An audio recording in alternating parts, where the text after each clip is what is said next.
Okay, Professor Tootle, this show is all about a political party that's not yours.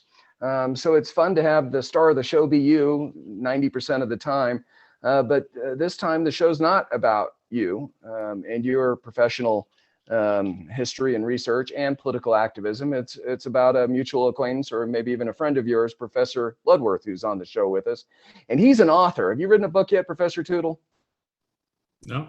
We now have a goal for 2022. Professor Tootle, why don't you pick a title and make it a bestseller instead of a scholastic thing, because it might be nice to have some money. Well, I'm so intimidated by Professor Bloodworth and his legacy that knowing that I could never live up to that high standard, that's why I have not written a book. I think that's probably some truth to that, and that's a nice compliment. Professor Bloodworth, before we get going, it'd be nice to know who you are. And so I'm going to skip my intro this time because I'm on every show. We're not going to skip Professor Tootle's intro, though, because he's going to be interviewing you today. But do you mind giving us, in your own words and perspective, a little bit of your background? Sure. First, it's a pleasure to be on here and an honor. So I greatly appreciate it. So a little bit about me. I mean, I have the greatest job in the world. I'm a history professor. I get to read and think and teach students, and actually somebody pays me to do that every day. I pinch myself. So on one hand, I look like the prototype of like the liberal elite. I'm some fancy credentialed history professor who lives in, the Northeast in Pennsylvania and writes about the history of liberalism and is in fact a registered Democrat. But my, as a Professor Tootle kind of was intimating, we are all more complicated than what we seem. So my family, both sides of my family, originally from Mississippi, poor farmers who within a generation during the Depression moved to the big city, climbed the ranks into the middle class. Well, some of them did at least. I grew up working class in the South and then in the Ozarks. I actually dropped out of high school. Somehow or another, I got into college. I still don't know how. And I bumbled my way into a history class, and I saw a history professor, and I thought, that's the greatest job in the world. And in my sense that, in my story, like only America kind of would make that happen. I somehow was able to get through college and do quite well because I love what I do, and matriculated to graduate school. And I literally pinch myself every day that I get to kind of do what I love to do. So, on one hand, I'm a fancy college professor, and I kind of put that, I'm kind of saying that kind of facetiously, but I come from kind of humble working class roots. And so, I know how good I have it. And so oftentimes I think there's a well-deserved stereotype of the professoriate that we're out of touch with kind of like mainstream America. And I'm out of touch. I mean, I'm a professor, but my background and my family kind of keeps me, I think, as grounded as one can be. So that's my story in a nutshell. Well, not only are you a distinguished professor, but you're also an author. So talk about elitist. I want to make sure, I assume you'll weave in much of your answers with Professor Tootle, but I'd like you to take a second to just brag on your book. Why'd you write it? What's it about? Can we get it from the library, or do we have to buy it from the bookstore? Tell us about your book, and maybe you've written more than one, but the one I'm referring to is Losing the Center: History of American Liberalism. Well, my burning question when I entered college was, that there was this kind of dinosaur political species called liberal Democrats that used to rule the political world. And I went to started college in the early 90s. And I wanted to know what happened to liberalism. So my book, Losing the Center, is a history of liberalism, the Democratic Party from 1968 to 1992. And it traces the demise of liberalism, right, as the dominant political creed in American life, to sort of like when it became like the L word, when it became kind of a scarlet political letter. And I trace the evolution of that in the book, Losing the Center. I'm working on a second book. It's a biography of a Speaker of the House, Carl Albert, who's from Oklahoma. And kind of at the end of the day, what I think I'm an expert in is sort of like liberalism in the Democratic Party, sort of in Red America is kind of what I think about, what we call Red America now. And I'm really interested in what happened to the Democratic Party, what happened to American liberalism in the interior parts of the country, outside of the big cities, and sometimes within big cities, right? Within kind of working class areas where it used to be dominant and now is no longer. So those are the questions I'm kind of like been obsessed with for, gosh, 25 years now. But if you want to kind of understand like what happened to the Democratic Party after the 1960s, Losing the Center is a good place to start. And we can buy your book, Professor? Yeah, you can buy it at Amazon. It's at, I think, most college libraries, but just look up Losing the Center or Google or put in Jeff Bloodworth in the search box at Amazon and you can pull up the book. And I think it's a pretty readable book. It's not, I'm an academic like Professor Tootle. I was trained by the same dissertation advisor. We were trained to write for an educated audience, not to write for professors. And I tell it through biographies of kind of activists and office holders, and say that, you know, often what liberals like to tell themselves is that they're no longer the majority creed because of racism or, you know, what Republicans did to them. And that's part of the story. But I think the larger part of the story is what Democrats did to themselves, right? We are all our own worst enemies. And that includes the Democratic Party. Well, we're going to have a good 25 minutes to talk about it with Professor Tootle when he interviews you. Before you begin that, Professor, do you mind doing at least a 30-second to minute bio on you? Who are you, Professor Tootle? Well, in a lot of ways, I'm the Republican Jeff Bloodworth. You know, grandparents are Okies and family from either Oklahoma or Arkansas, farm workers who came to California then. And Jeff actually dropped out of high school. I barely graduated from high school.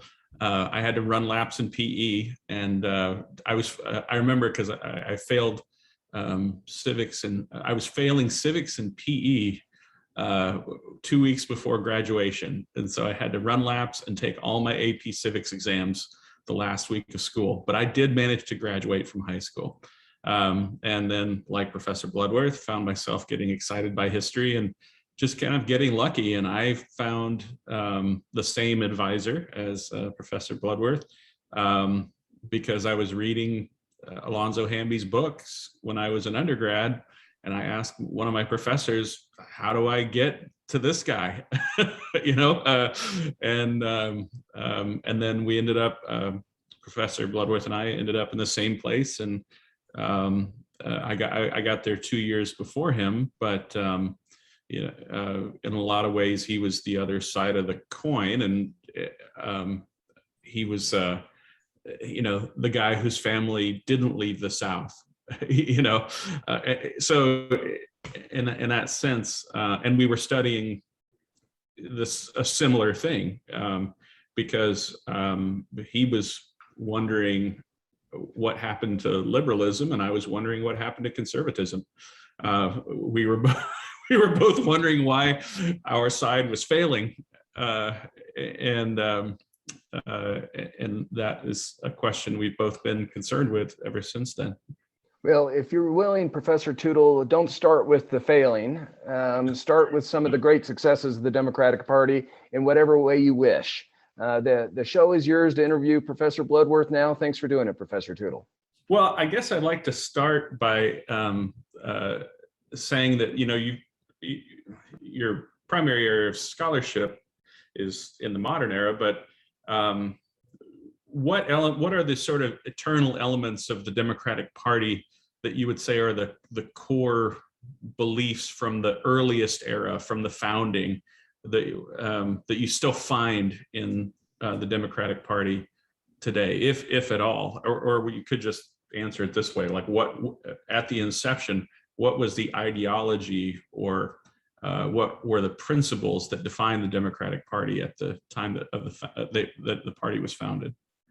Yeah, I mean, it's a good question. I mean, I do think there's a common connecting thread, right? And so the way I think about the history, because I do the history of liberalism, which essentially means the history of the Democratic Party, though not always, right?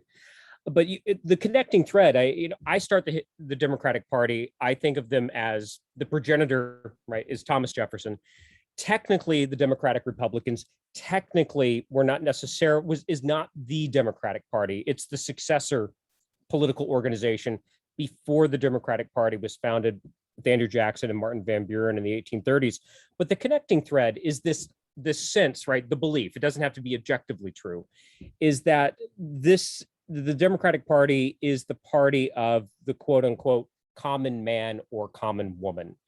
And in the 18th century, this was the sense of, the rough-hewn yeoman farmer and the artisan, and so this is the organization that speaks to them, against the aristocratic federalists who are trying to recreate kind of a monarchy. So in the Democratic mind from the 18th century forward, whether it's Thomas Jefferson or Barack Obama, it's this idea that the Democrats are speaking on the behalf of the common man and now common woman, on behalf of, the plain people against some sort of moneyed special interest. That's the belief. And I think that connecting thread, obviously there's contradictions, and obviously you can argue against it here and there, but that's what there is, a connecting thread of sort of a common creed that begins with Thomas Jefferson, that runs, through Andrew Jackson, William Jennings Bryan, Franklin Roosevelt, and forward. Okay, so I want you to critique me for a second. I'm going to run something by you. Okay. Because here's how I would teach liberalism and the origin of the Democratic Party. I would say, because America is an ideological nation state founded in pluralism, all of the founding ideals are shared by all Americans. That's established at the time of the Declaration. And then the growth of the political parties emerges out of which of these principles to emphasize, knowing that we share all of the same principles. And so, as I would say, Republicans, Democrats, conservative, liberals in an American context share all the same principles. But if you're a Democrat, you're someone, or a liberal, you're someone who emphasizes this principle 51 out of 100 times. And I say that this evolves into a series of distinctives that I want to run by you and see if these meet with your approval. So this is what I would say is the thread that defines a liberal Democrat that I've discerned. So, and I really want you to tell me if I'm wrong. So the first is that you have to believe that there is no fixed eternal truths or truths about human nature that need to find their way into the political system, and that each generation gets to define the American purpose. In other words, we're going to favor the present generation defining what our country is supposed to do. And again, keep in mind, this would be 51 out of 100 times, that the government exists in order to be a broker between interest groups. That the purpose of politics and the purpose of the American government is to be a broker between interest groups. And the next one is to have a majoritarian ethos, to favor what the majority wants to do. And that group desires, when they conflict with individual liberties, that you should favor group desires of the present generation. And that politics should reflect your identity, and you should want politics to be a vehicle to change culture. So, Professor, that's like an hour-long answer. How are you going to do that in a show? But I'll sit back. I'm talking to an expert, so trust me, he was able to process all that. Yeah.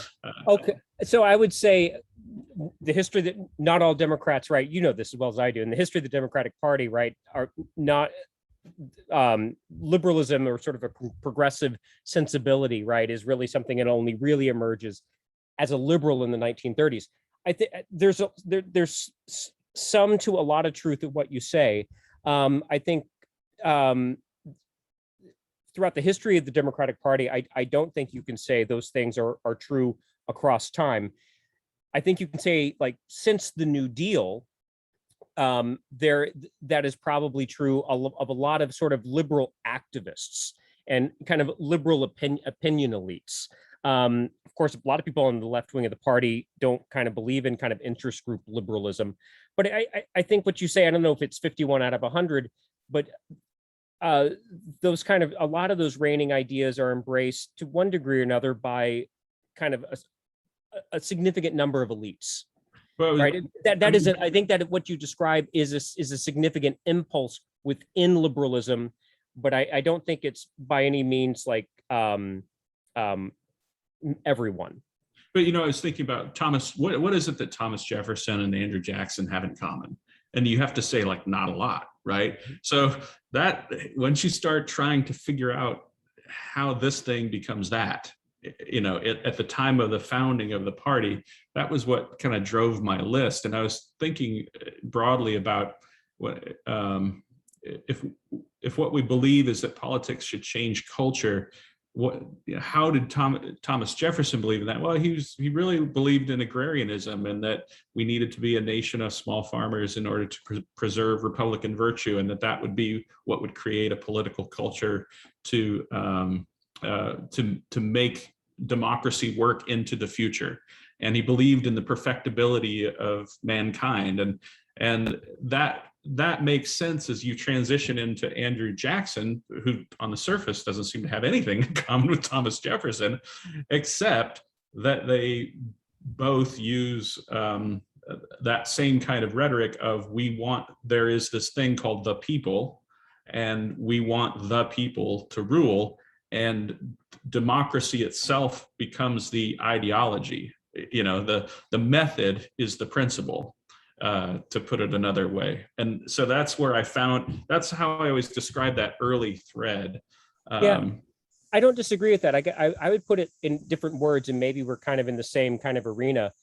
Gordon Wood talks about like the social revolution of the American Revolution, right? This anti-hierarchical movement against these, supposed aristocratic federalists.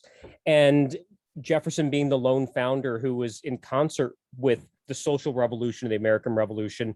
And Andrew Jackson, even though Jefferson probably would have kind of been horrified by Andrew Jackson as a human, Jackson is sort of the logical culmination of what kind of Jefferson maybe envisioned, right? A certain kind of innate virtue of kind of the common people. So, maybe those are just different words kind of around the same, getting to the same idea. But that's how I think of the connecting kind of how Jefferson and Jackson is a direct descendant of Thomas Jefferson.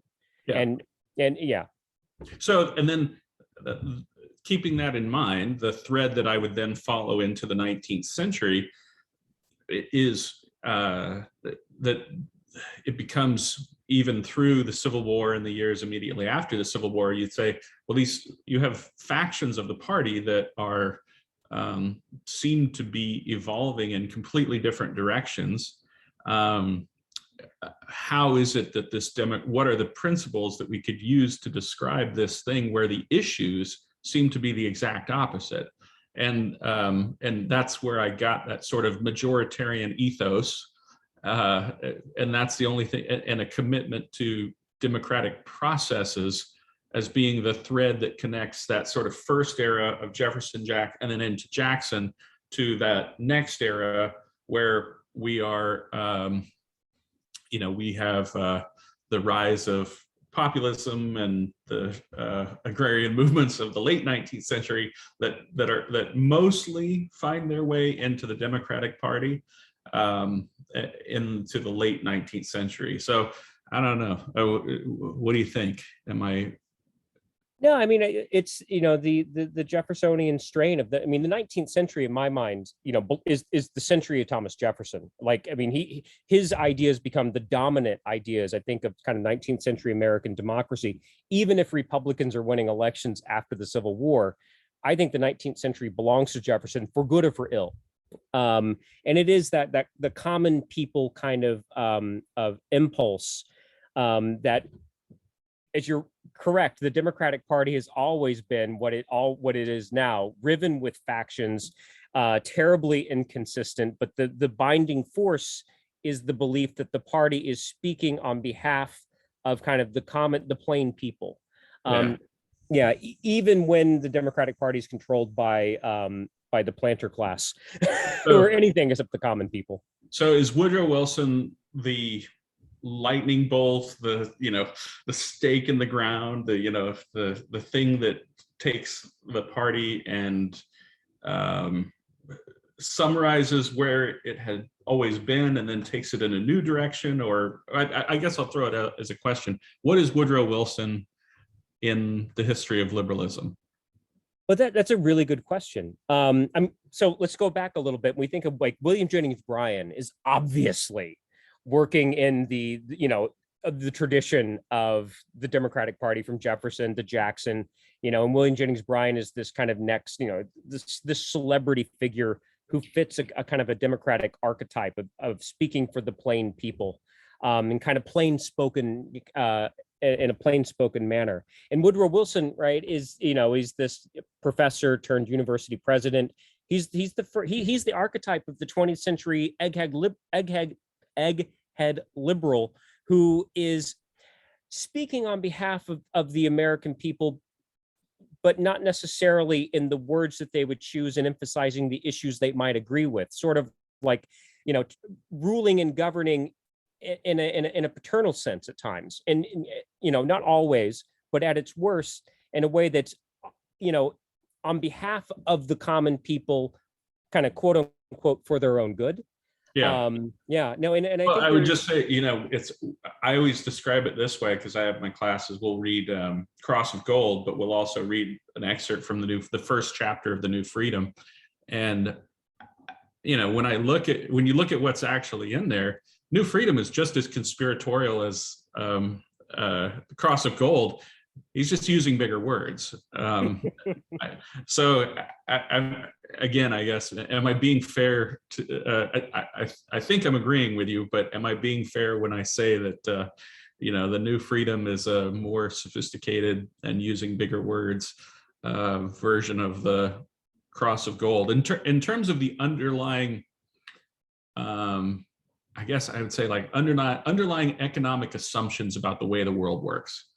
Yeah. Look, that was the reigning orthodoxy of the Democratic Party, that the real economics anxieties that people felt was very, very real. And then you have to somehow translate that into an understandable kind of vision of what is the source of those anxieties, so that you can mobilize people on some sort of course of political action. And so you have to portray an enemy and that you are the virtuous, kind of good. And in that way, you're right. It's the moneyed interests. It's the quote unquote monopolies and the trusts who are doing this to you. I mean, this is a Jeffersonian language, right? The common people against a special interest. I think we read that now, and we see kind of like conspiratorial kind of language in that.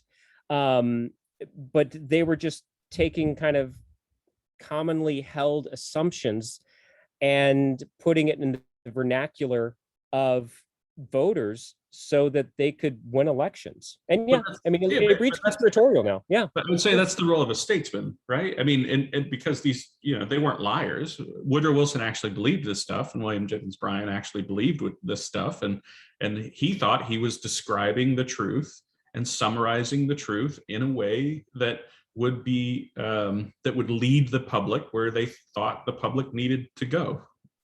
No, I think that's fair. And every practicing politician, they're sort of like, I believe 75% of this, but here's a little bit of sort of rhetorical artifice I'm going to use because I know it works. And I would assume William Jennings Bryan probably believed it far more fundamentally than maybe Woodrow Wilson, but that's just my supposition. And then I also have to remember that even though I find these guys boring, I have to take the words of the people who were there at the time who found Woodrow Wilson spellbinding. There are these stories of his classes would be, he would hold his classes, they would all be mesmerized and they jump up in spontaneous applause at the end of his lectures. And I would just think, really, this guy? But at the time, these guys were both considered great entertaining orators who were capable of mesmerizing audiences. So just to move us along in our story here, the liberalism, well, again, I guess I don't want to put words in your mouth, but was liberalism discredited in the 1920s and resurrected in the night by Franklin Roosevelt, or was progressivism the preferred term that was discredited and then revived as liberalism under Franklin Roosevelt? Or how do you discuss that transition from Wilson? How do you get from Wilson to FDR? Okay, so the Democratic Party, like historically, the tribune of the common people, and in the 18th and 19th century, you know, state power was the enemy. State power was the special interest that you wanted to constrain. And as you well know, right, the populist movement bequeaths this sense of you could employ federal and state power on behalf of the people to enhance their interests. That becomes progressivism. And progressivism is this idea of using federal power on behalf of the people to advance Jeffersonian aims was novel and new. And it is repudiated to at least some sense by, you know, the exhaustion of the electorate with Woodrow Wilson and the antipathy toward the experience of World War I. I mean, this is what liberals do, right? Liberals come into power and they're active and they do things, and, you know, and they leave behind an electorate that is often wearied by their activism. And that's what the 1920s and, you know, that's the low point of the Democratic Party is the 1920s. Those are the real wilderness years. My God, they came in third in the 1924 election at the presidential level. And so progressivism, federal activism is in disrepute in the 1920s, and it takes the emergency of the Great Depression, as you well know. And this is another historical kind of consistency of the Democratic Party to cobble together all of these far-flung groups that are culturally not consistent with one another. You need to have a charismatic person at the center, whether it's Barack Obama or Franklin Roosevelt, Woodrow Wilson, William Jennings Bryan, these electrifying, charismatic personalities that can bring farmers and laborers and different groups and ethnicities together who don't like each other, but they like the person at the center. That's what, in order for the Democratic Party to be the majority party and as a vehicle for liberalism in the 20th century, to win, you need that charismatic center almost always. And so it's the Great Depression and it's Roosevelt's, you know, rhetorical brilliance. And in 1936, that's when, you know, Franklin Roosevelt in his Democratic acceptance speech, he intentionally takes the word liberalism, right, in the 19th century's laissez-faire liberalism, and he, you know, makes that the new name for federal activism, which Robert Taft, right, was, you know, just, you know, bothered him to no end.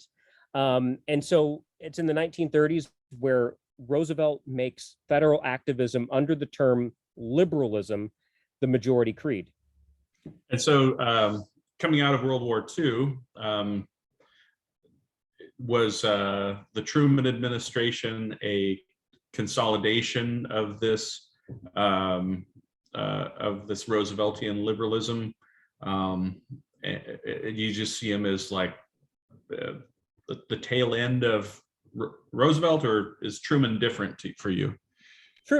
Truman is both a continuation, but he's also a departure point. I mean, you know, New Deal liberalism had a social democratic tinge to it. There was about the only time in the American past where you could really have like a class consciousness was like kind of a resonant thing for working class Americans. Post World War II is a more affluent world, and so you have a New Deal liberalism, I would argue, that has less kind of a working class consciousness and is now intentionally appealing to kind of disparate interest groups, no longer on kind of a sense of class consciousness, but based upon kind of economic interests, which I would argue it's a muted class interest by kind of a different name. But it's different than the New Deal liberalism of the 1930s, because he's appealing to a larger kind of middle class American, but a working class America that's more affluent, and farmers who were feeling much less the squeeze. And so there is not the social democratic tinge to post-war liberalism in the same way that there was during the Great Depression with Roosevelt. So in that context, I never thought about it quite this way, but if you don't separate Kennedy from Johnson, if you take them as a pair, remember that they ran on a ticket together, right? Yeah. And say to yourself, what did Kennedy and Johnson have in common, and how did their political beliefs or reflect back upon the Truman Rooseveltian tradition? What is it that Kennedy and Johnson had in common with Truman Roosevelt? Yeah, I think, Roosevelt, as you know, was, he was conflicted about this, but there was at least rhetorical kind of action in terms of trust busting and a more kind of, kind of class consciousness. And I think with Truman, I think you see from Truman to Kennedy Johnson, you see a lot more continuity, right? I mean, instead of trying to redistribute the pie, they're trying to grow the pie, grow the American economy, takes those growth liberalism, right? Take those tax receipts and you can fund programs that can tackle what liberals perceive to be the big problems of American life. And again, you and I both know that Franklin Roosevelt was never a trust buster, but Roosevelt at least had to pay heed to that wing of the party. And there was no, after World War II, anti-monopolism died as any sort of like resonant political issue. It was alive and well, as you well know, in the 1930s. Well, and I think, in a way that, just to reframe what you just said, that if you go back and look at like the Commonwealth Club address, how Franklin Roosevelt was trying to blend together this American tradition as an answer to the complexity of the modern world, that we're living in a world we can't understand, and we have these giant corporations. How do we handle this? And we have these cultural problems. How do we fix them? We have these problems, and the rise of the use of social science in the mid 20th century as a problem-solving tool that would be applied to politics. Maybe that's an innovation that wasn't available in the 19th century, but still, what Daniel Patrick Moynihan said about using politics to change culture, using the government in order to achieve what this generation wants to achieve. Is that a fair characterization? And Kennedy and Johnson had that in common, I think. Using politics to change culture? Yeah, sure. To fix problems. Let's make it even broader. Like let's use government to fix problems. I'm thinking specifically of like how the Kennedy administration used data. Yeah. It tried to systematically use data, and because they were all excited about computer modeling and all, and saying, oh, wow, now we can actually use the government to engage in these. Because we're gathering data, we can make government better. No, and I think on one hand, you can see sort of like the Obama technocrats in the Kennedy administration, and that's something you wouldn't have seen with Truman thinking about like social science and maybe kind of evening out the business cycle, but at the same time, Johnson and Kennedy, what you see is they're no longer at war with big business. They've kind of calling a truce on that. But I totally, I agree with you.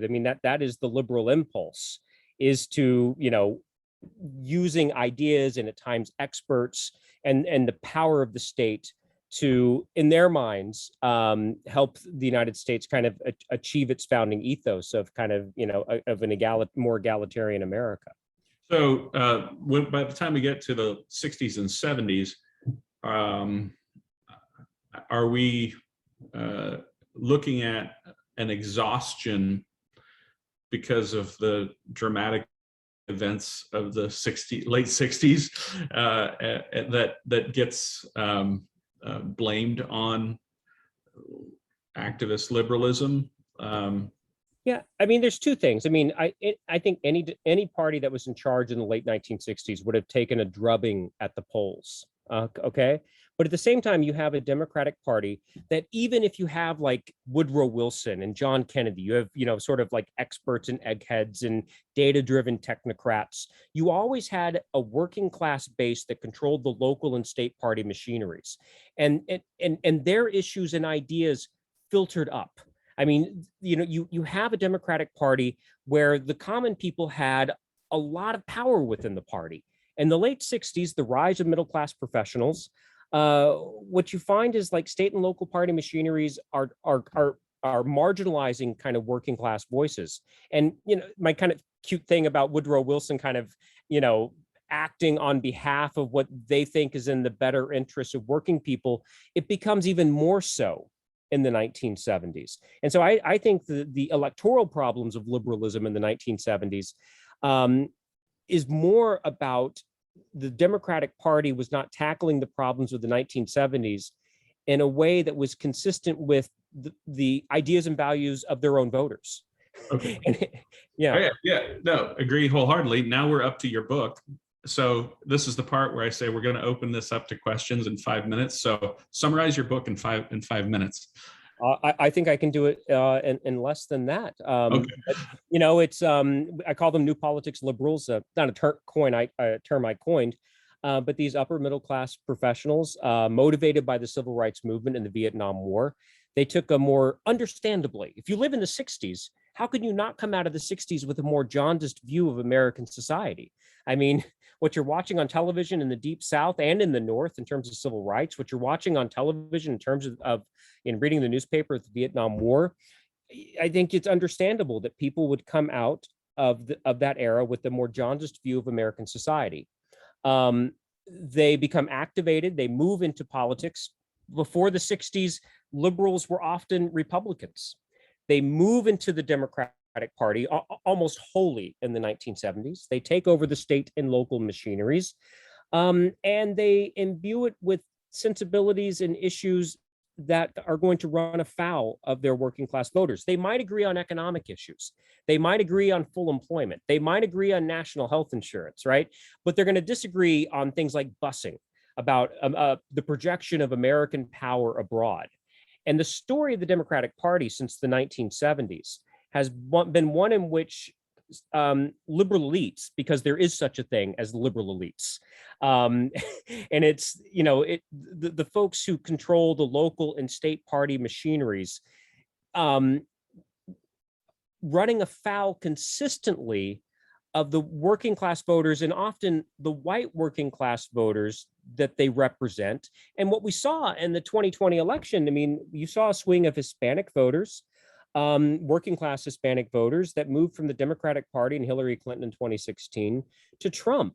And this is a consistent kind of ebb and flow of the Democratic Party in the last 40 to 50 years, is that you will have kind of liberal elites and professionals who will move the party too far in one direction according to their working class constituents. And the working class constituents will respond by moving towards the Republican Party and conservative ideas that, especially on cultural issues.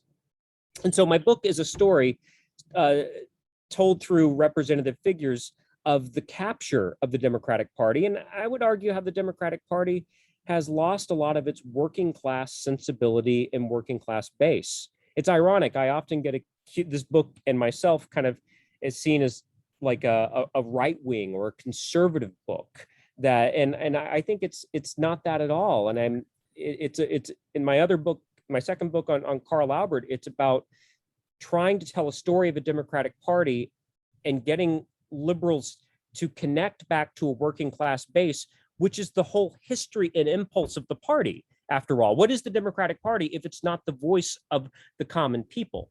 Right. It's funny because I get accused of the same thing from the other side, which is when I advocate things and I say this is what Ronald Reagan or Dwight Eisenhower or Abraham Lincoln or Calvin Coolidge would have advocated, they say, well, you're just a liberal. And I'm like, how does that make me a liberal when I'm telling you that this is something that Lincoln is repeating that Hamilton said, that, you know, that Rutherford B. Hayes advocated for, you know, like, how can I get more Republican, you know, than, but yeah, obviously, when you advocate for democratic liberal ideas, you're being a conservative, and when I advocate for conservative Republican ideas, I'm a rhino, right? You know, so it happens to the best of us. So I guess we should. I'll turn it back over to John Brackney to moderate the Q&A, and maybe he'll take the privilege of asking the first question or start. Yeah, I'd love to, Professor.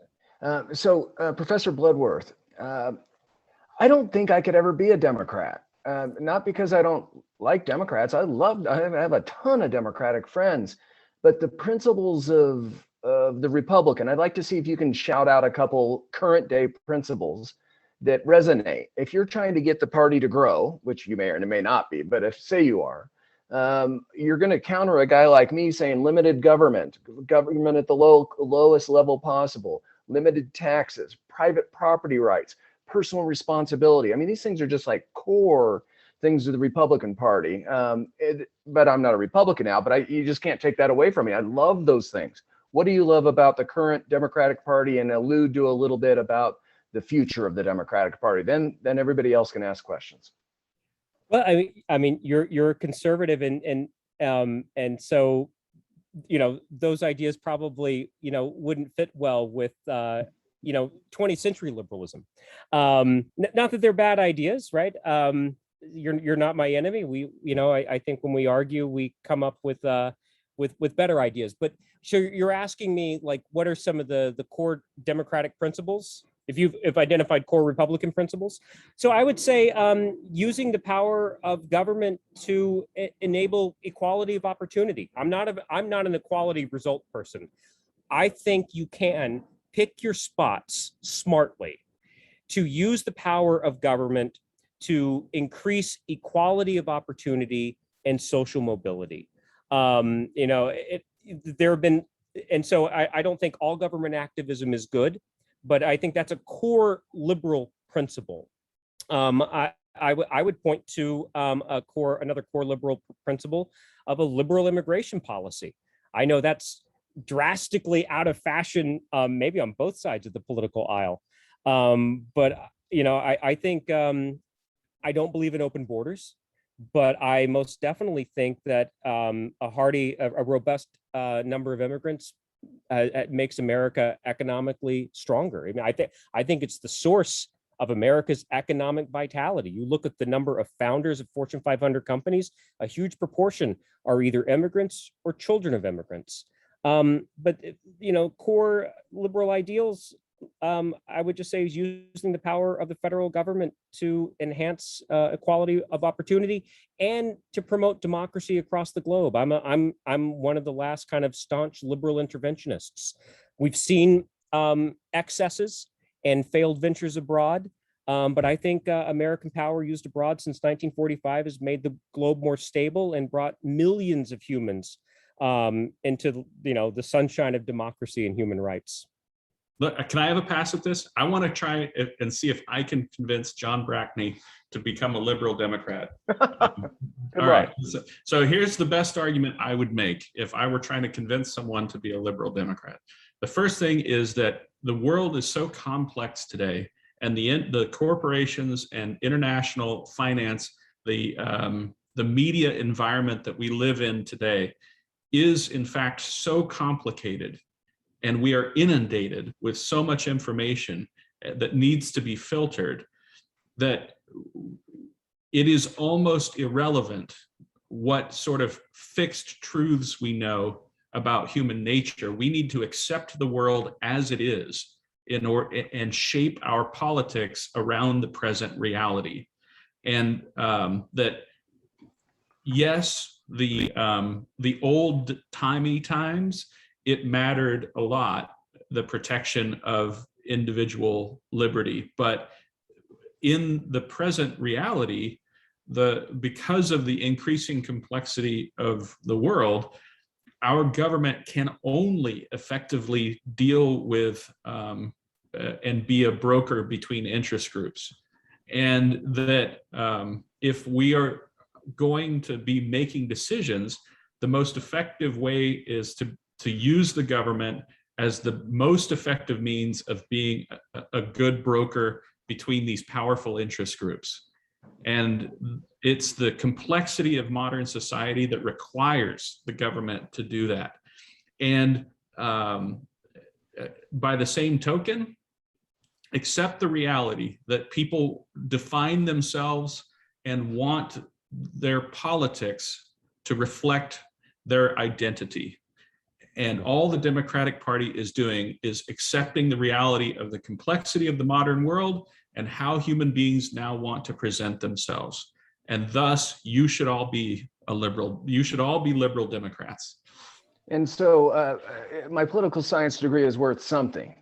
As long as that benevolent dictator that Plato spent so much time talking about is the right benevolent dictator, I agree.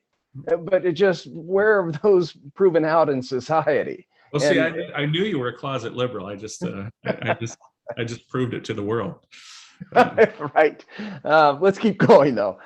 Professor Bloodworth, did that convince you, by the way? Is that why you're a liberal?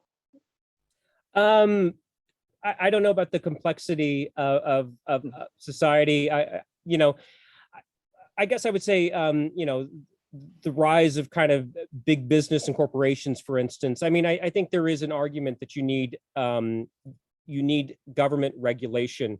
In the 18th century, the enemy of liberty, I think you could argue, was the crown, right? Which was government. By the 20th century, you do need an entity that can counter some of these gargantuan entities, right? Like with corporate power. And so I think that's one piece of what Stephen is saying. And so I think there's something to what he's talking about. I would say, there's a gut liberalism that goes back to the 18th century. That's, whatever kind of, where government is necessary in the 21st century to enhance the ability of Americans to rise. Okay, fair enough. We need to get going with some questions. Frank, you're ready to shout at us for some reason. So shout away. So I just don't think we can afford the idea of this modern liberalism. You can't, it's not sustainable. We can't pay for it sustainably. Jeff, man, I'm ready to change my party affiliation based on this discussion, but then I say, how are we going to pay for it? So look, I can, the massive deficits in Washington, D.C. frighten me as well. I mean, this is what I know is that Obama and John Boehner almost had a major deal on entitlement reforms. There is a path where we can afford, Medicare and Social Security in a social welfare state, right? Where we're not running up these massive deficits. And I'm talking about, let's take off Bernie Sanders and his proposals. Let's kind of just for a minute, just kind of forget that those exist.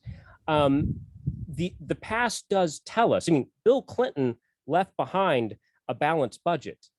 And so I would argue, and I agree with you, a liberalism that is achieved in a state that's achieved on a reasonable kind of budget where we do not see these $1 trillion deficits on into the stratosphere. Look, this is not sustainable. I agree with you. I do think somehow the Republican Party needs to come to the table and be ready to make a deal again, like we almost had, to make Medicare and Social Security sustainable. And my hope would be is that liberals would be willing to make some compromises as well, because the deficits that we're running right now, this is a threat to the Democrats' viability to win elections, and it's a threat to overall kind of economic sustainability.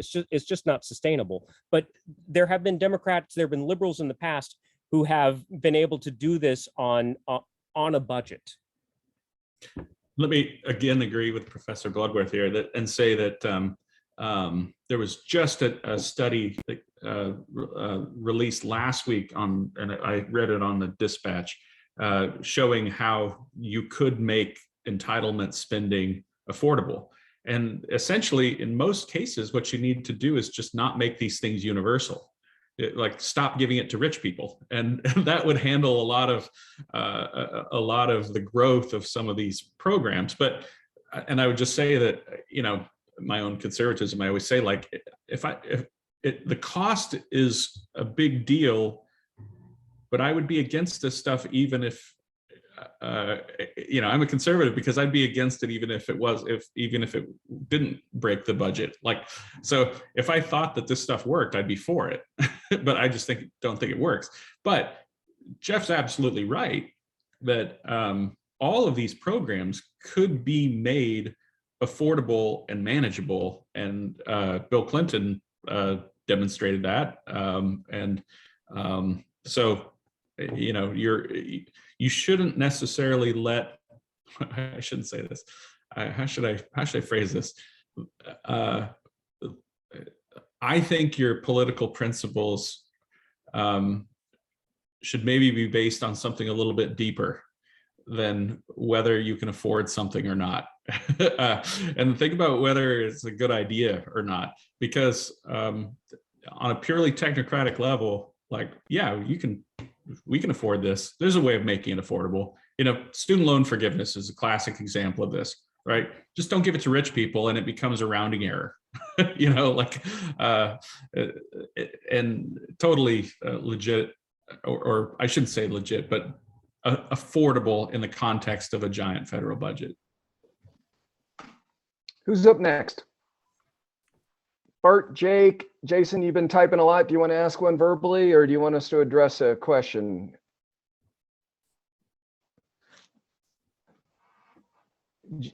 Go ahead, Jake, you're up. So I really liked what you were talking about, Professor Bloodworth. You articulate everything very well.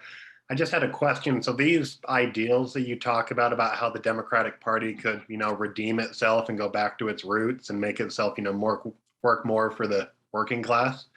Do you think that that is possible with the current coalition that we have within the Democratic Party? Because we have, Biden, who was touted as more of a moderate, but it feels like the party is being controlled by the, quote unquote extremists in the form of the progressives. So the Democratic Socialists headed by Bernie Sanders. Do you think it's possible for your idea for the party to be achieved while the party still has, the progressives in it?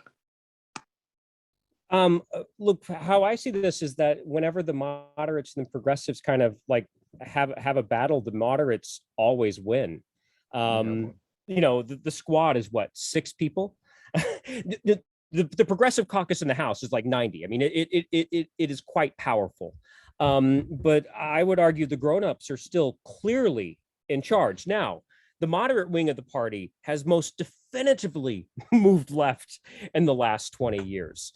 And the progressive wing, maybe it's 25% of all Democrats, but they can, they control Twitter, they control the media outlets. I mean, they kind of control the conversation.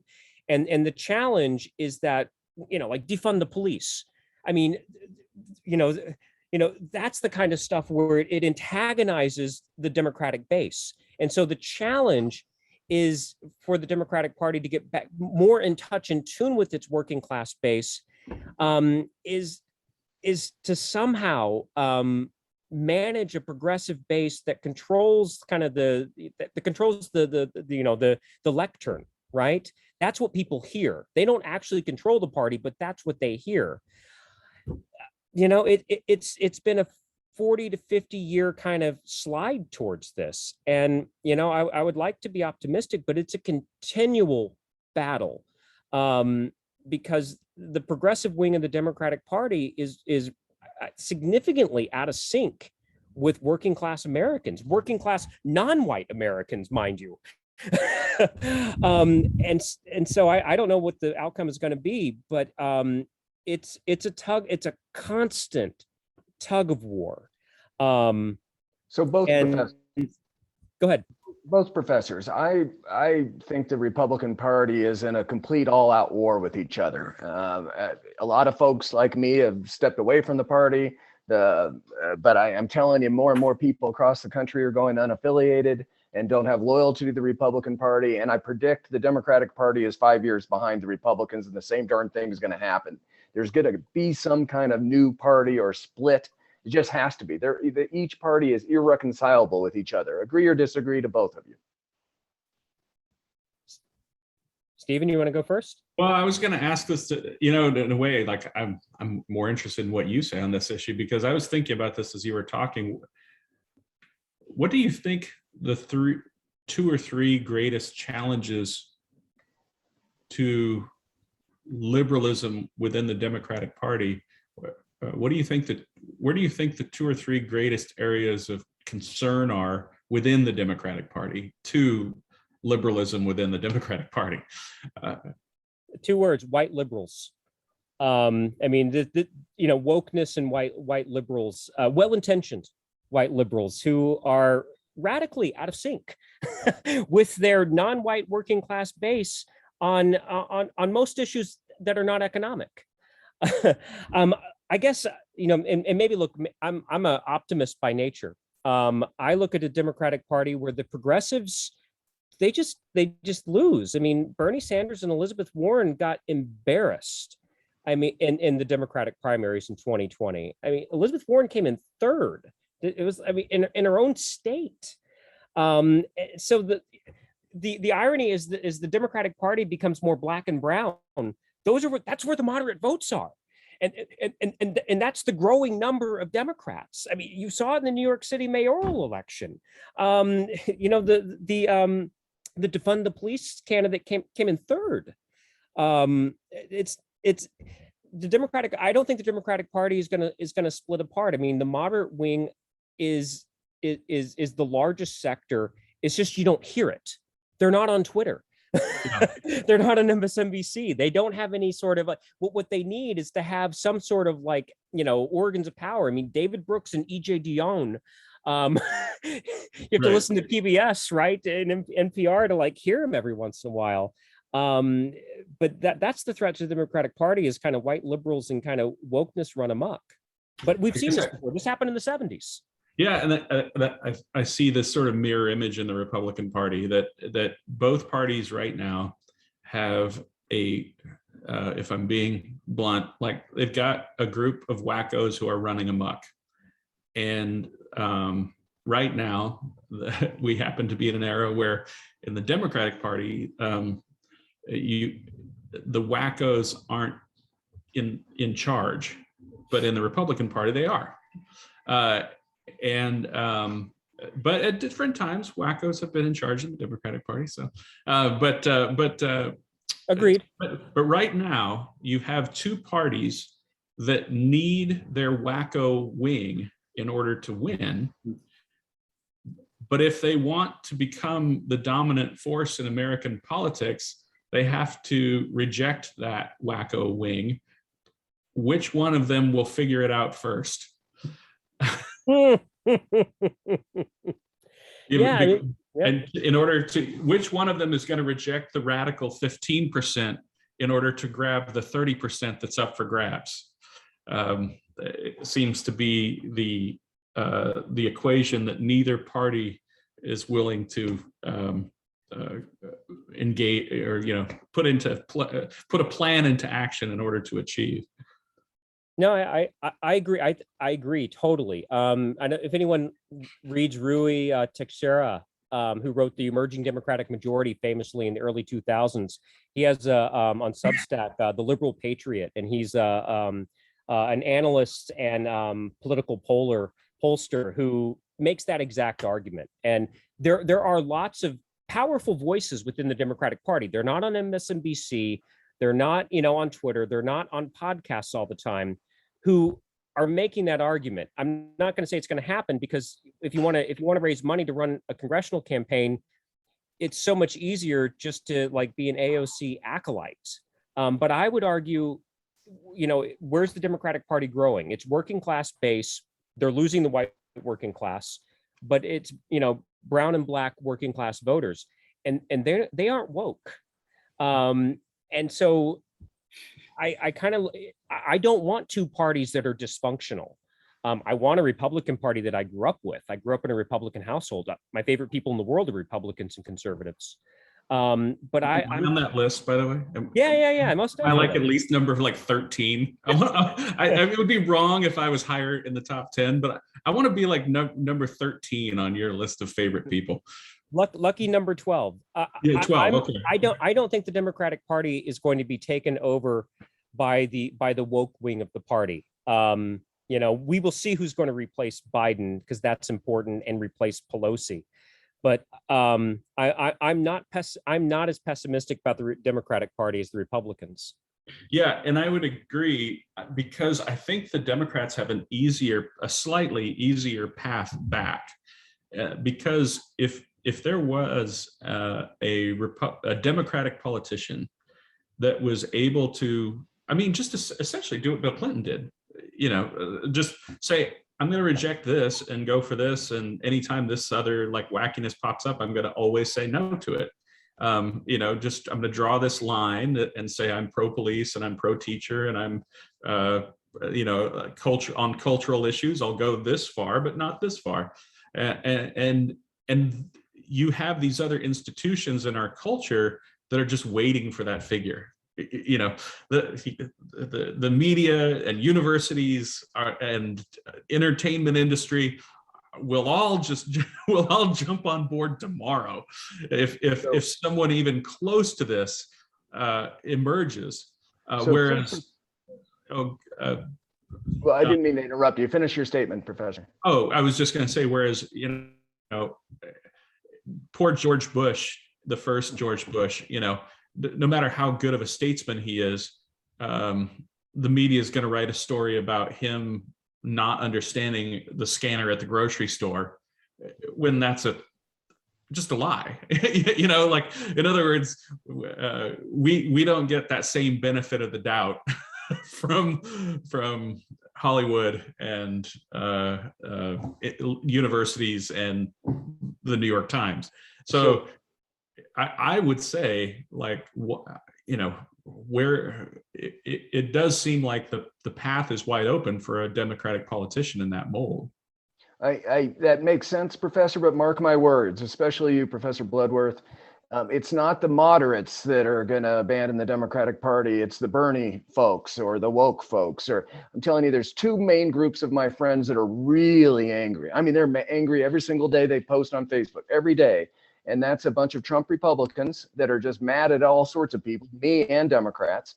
And then the liberal Democratic or the progressive part, they're just madder. They're madder more at Democrats than they are me or Republicans. They may hate Trump, but they hate moderate Democrats just as much. And boy, they say it. At some point, I just think they're incompatible with each other. They've got to have a more taxation, liberal, just society. Anyway, that's my outsider's view. Mark my words. We'll see whether you two are right or I am. There's going to be another political party coming up in the next few years. We only have time for one or two quick lightning rounds. Frank, you already had one. Tony, you want to jump in? I do. Thank you, Jeff, Professor Bloodworth. Awesome. Thank you so much. It was helpful to hear, I do think, a nonpartisan view of the party. So I left the party in 2000. Because of that election, because of how Gore positioned himself away from Clinton the way that he did. I thought it was an absolute travesty. It's total bullshit, to be honest with you. And I voted for Ralph Nader and Winona LaDuke because my future party looked like a woman of Native American descent and a guy that's just been railing on corporations for his whole life. And that's the party I wanted, and it hasn't come anywhere near there. So I've been an unaffiliated voter ever since. And in my unaffiliated nature, I voted Republican, Libertarian, whatever. I just vote for the particular candidate that is speaking to me in the right way, in the way that reflects my values the most. I could care what their party is if they're the Satanist party, to be real honest with you. So I wonder, are we moving that direction? I'm 53. I think the people younger than me, they don't care about party. They could give one single shit. They actually see it as another corporation. right? The Republican Party is just like the Democratic Party. It's just a machine that is stealing our money and doing horrible shit and not representing us. So that's Thanks just for advocating the cursing wing of the Thank you. American working Thank you. person. Thank So good job, Tony. What's your reaction, Professor Bloodworth? So I'm teaching a class on the 1960s, and I end the class by putting up kind of Pew surveys, which I'm sure Stephen uses, showing the collapse of American faith in institutions since the 1960s. Political parties are just one example of how Americans kind of have lost kind of almost wholesale faith in, institutions, from religion to business to political parties, and it's corrosive, and I think it points to, and again, I'm not saying people don't have faith. I'm not trying to chastise them and say you must have faith. We're not doing something right in the United States to have so. And again, Americans were a skeptical people in the early 60s. Should not be our where we should not peg that to where Americans have always been. But there's something kind of deeply unsettling in America with the rampant cynicism towards institutions in American life. And I understand what you're saying about students kind of regarding political parties as just kind of evil corporations. But there's something needs to be done to arrest that decline and to restore some confidence in the basic fairness of institutions in American life. I'm a liberal. I'm not one who kind of inveighs against corporations at any and all times. I mean, it points to an unhealthiness, I think, that obviously gave rise to the Trump presidency and Trumpism. Quick reaction, Professor Tootle, or we'll go to a final question or two. No, I just, I was thinking like maybe our real political affiliation is we're both Hanby students, because, I would love to see what your slide looks like, because I used the same info. Like I know that, and it's great because we were both trained essentially just gather the facts and tell the story. And as far as your personal, how you feel about it, it comes down to the last sentence where if you say anything, you just say, and if you wanted to know, I think that's a bad idea. But but what we do as historians is we just sort of look at the information and tell the story. And so, of course, we both use the same data to look at the same problem. I love Excellent. That. Excellent ad. Jason, do you want to say something verbally? Bart, do you want to jump in? We're almost done.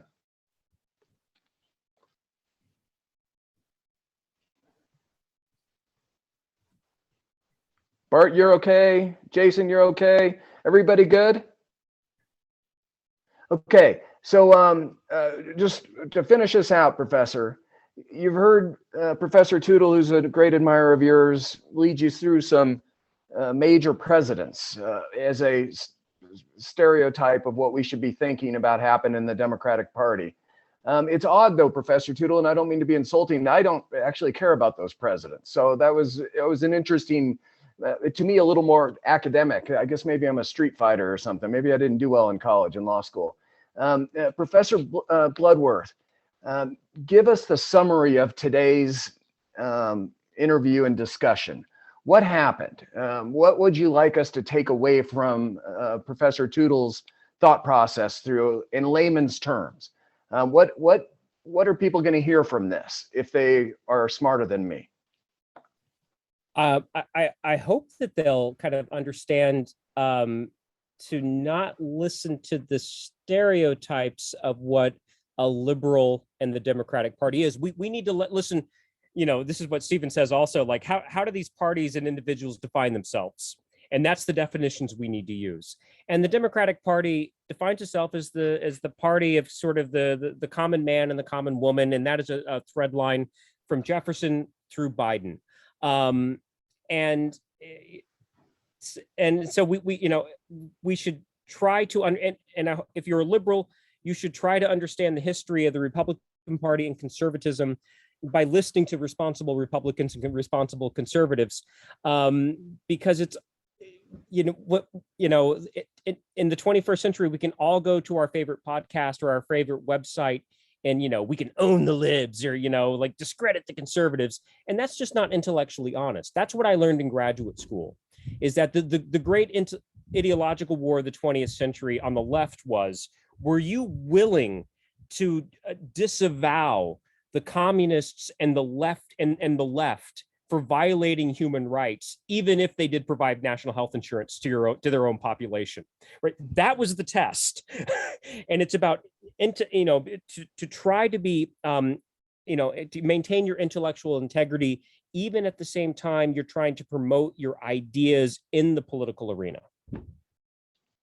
Yeah, and I just say that Dennis Miller has this from an old stand-ups, like his first HBO stand-up special. He says, "No one finds God on prom night," and you're not defined by who you are on your best night, when everything's easy. And the test for many liberals is when you had the left that's challenged from the real left, not how it's described most of the time these days, but the real left. Which liberals stood up and said, and that's not for me. And by the same token, the challenge for the real conservatives and the real Republicans is, yes, I know that I might be able to win by accepting these people as part of my coalition, but it's not worth it because I reject them. And that, to me, is the measure of your public character. And what we have seen from our politicians is a lack of public character. Again, I don't care about their private character. I care about their public character. The other thing I would like for people to take away from this is that Jeff Bloodworth and I have loved and respected one another for more than 2 decades. And, we don't disagree about the facts. We agree on the facts, and then get to the point where at the end of the night, we say, and I think that was a good thing, and I think that was a bad thing. And you're both optimistic about where we are in America, or do you have great concerns about our political process? Sorry to throw one more in. Well, I'm going to steal something I just heard from this new book, The Constitution of Truth, where he said that the left is a cancer on American society, but Trump is a heart attack. Gosh, I was hoping for some positive, inspirational quotes. So, Professor Bloodworth, I'm going to count you on that one. Look, if you follow the day-to-day headlines, it's awfully depressing. But I'm an American, the American past tells me and I really believe this. I'm going to paraphrase Joe Biden. Don't bet against the United States of America. That's always a losing proposition. I don't know how we're going to get out of this. I just know we are. That's an optimistic. Now, Professor Tootle, do you want to have one more bite at the apple? No, that's perfect. That's where we should go out. Yeah. Okay, love that. As per tradition, we're going to chat offline for the next 5 minutes or something. You're welcome to stay, guests and friends, or if you need to go on with your day, that's fine too. Thank you for joining us, Professor Bloodworth. Hope people buy your book because that would make you be able to go out and have a nice meal on us. So looking forward to reading it myself, although I might check it out from the library. I apologize. Okay. Professors, I'll send you a copy. Okay, thank you. Professors, thank you so much for this discussion. My guess is we might do another give and take on this topic in the future, a Republican versus Democratic debate or strengths and weaknesses. This is a worthy topic that I hope more Americans will think through, that we're not each other's enemies. Now, are we done?